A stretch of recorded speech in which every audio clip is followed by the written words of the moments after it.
হলিউডের animated cinema finding নিমোর কথা মনে আছে? সেই ছবিতে নিমোর সাথে গোলগাল কিউট একটা মাছ দেখা যায়, ইংরেজিতে যার নাম পাফার ফিশ আর বাংলায় পটকা মাছ।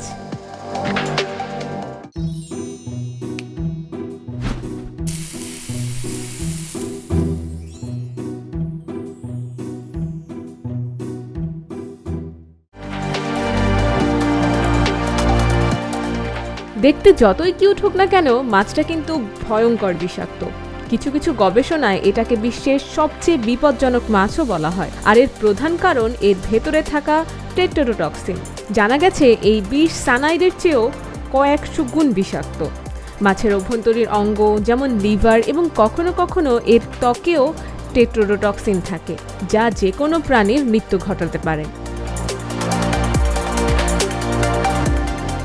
তথ্য অনুযায়ী পটকা মাছের ১০০টিরও বেশি প্রজাতি রয়েছে, যার প্রতিটি বিভিন্ন মাত্রার প্রাণঘাতী এবং বিষাক্ত অংশও আছে। তবে ধীর গতিতে চলা এই মাছের প্রতিরক্ষা কৌশল অদ্ভুত। এই মাছ বিপদে পড়লেই এর রাবারের মতো পেট পানি দিয়ে ভরতে থাকে এবং ফুলে যায়, আর এর শরীরে থাকা কাঁটাগুলো বের হয়ে আসে। বিষাক্ত এই মাছটি জাপানের ডেলিকেসি হিসেবে পরিচিত। সার্টিফাইড শেফরা অত্যন্ত দক্ষতা এবং সতর্কতার সাথে মাছটি কাটাকুটি করে একে খাওয়ার উপযোগী করে তোলে, আর সার্টিফাইড শেফ ছাড়া এই মাছ তৈরি কিংবা পরিবেশন একেবারে নিষিদ্ধ।